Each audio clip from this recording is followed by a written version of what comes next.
আমি আপনাদের সতর্ক করে দিচ্ছি। পরে বলবেন যে আমি সতর্ক করিনি। আমি আপনাদের সতর্ক করে দিচ্ছি।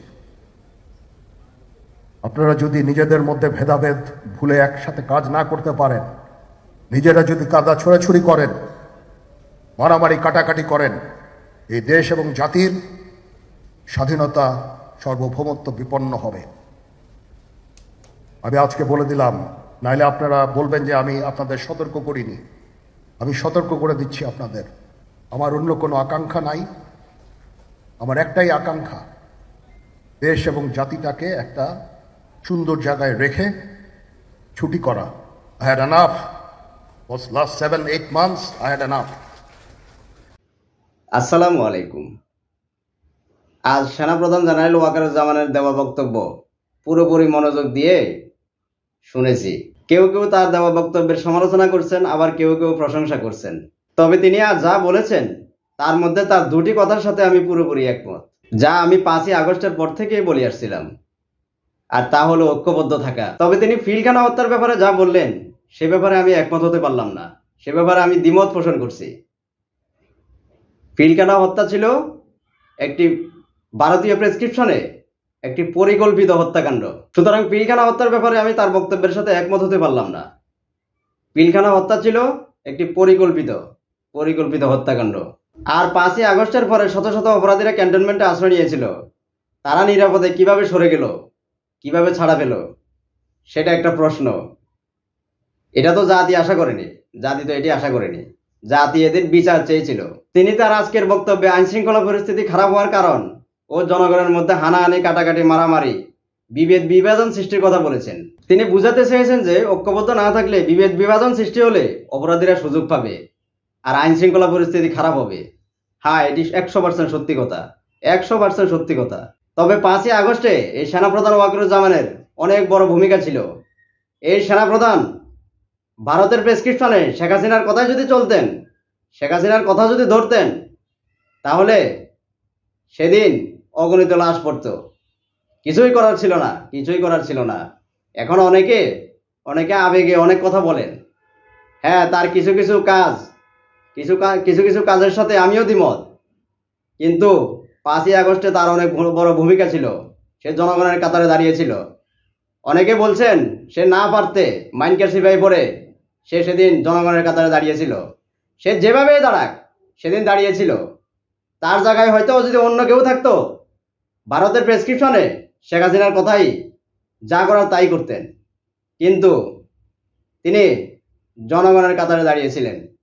এটা তার অনেক বড় ভূমিকা এই দেশের জন্য, এই দেশের জনগণের জন্য। এটা মনে রাখতে হবে।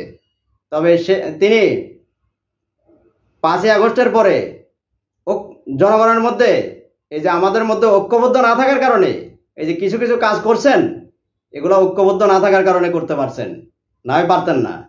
এটা জনগণকে বুঝতে হবে। সেদিন তার শুভবুদ্ধি হয়েছে বিদায় বাংলাদেশের মানুষ সেদিন গণতন্ত্রের দেখা পেয়েছে। অন্যথায় কোনো সুযোগ ছিল না। অগণিত লাশ পড়লেও কিচ্ছু করার ছিল না। এটা জনগণকে, এই দেশের মানুষকে কৃতজ্ঞতা প্রকাশ করতে হবে। হ্যাঁ, এটাই সত্যি কথা। আজ আমাদের এই জাতির মধ্যে বড় ঐক্যের প্রয়োজন, যা 5ই আগস্টের পূর্বে ছিল। বড় দলগুলো, বিশেষ করে বিএনপি জামায়াত, 5ই আগস্টের পরে যদি ঐক্যবদ্ধ থাকতো, তাহলে চক্রান্তকারীরা কোন রকম ষড়যন্ত্র করতে পারতো না। অপরাধীরা মাথা ছাড়া দিয়ে উঠতে পারতো না। এই বিএনপি জামায়াতের নিজেদের স্বার্থে, ক্ষমতার লোভে জাতির মধ্যে বিভেদ বিভাজন, ঐক্য বিনষ্ট। এই কারণেই আজ ভারত এবং ভারতীয় দালালরা বিভিন্ন ষড়যন্ত্রের সুযোগটা কাজে লাগাচ্ছে। আজ এই বিভেদ বিভাজন, ঐক্য বিনষ্টের কারণে অপরাধীরা মাথা ছাড়া দিয়ে উঠেছে, অপরাধ প্রবণতা বেড়ে গেছে। দেখছেন না, সব জায়গায় দেখছেন না? সবাই দেশ ও জনগণের সাথে ঐক্যবদ্ধ থাকলে আজ বিচার, সংস্কার সবই সম্ভবত। আজ অপরাধীরা, ষড়যন্ত্রকারীরা মাথা ছাড়া দিয়ে উঠতে পারতো না, এই সুযোগটা পেত না। জাতির মধ্যে ঐক্য না থাকার কারণে আজ সরকারেও কিছু লোক ভারতের পক্ষে কাজ করছে, ভারতীয় দালালদের পক্ষে কাজ করছে, দেশ বিরোধী, জনগণের বিরোধী কাজ করছে। এই ঐক্য না থাকার কারণে বিভিন্ন জায়গায় ভারতীয় দালালরা স্ব অবস্থানে বসে আছে। ঐক্য না থাকার কারণে। ঐক্য থাকলে এসব সম্ভব হতো না। অন্তর্বর্তীকালীন সরকার থেকেও ঐক্যের কথা বলা হয়েছে, আপনারা শুনেন নাই। মাঝে মাঝে দেখা যায় বিএনপি জামায়াতের নেতারা ঐক্যের কথা বলেন, অথচ মাঠ পর্যায়ে তাদের কর্মীরা একে অন্যের সাথে কামড়াকামড়ি, খোঁচাখুচি, বিভিন্ন বিভেদ বিভাজন সৃষ্টিতে লিপ্ত।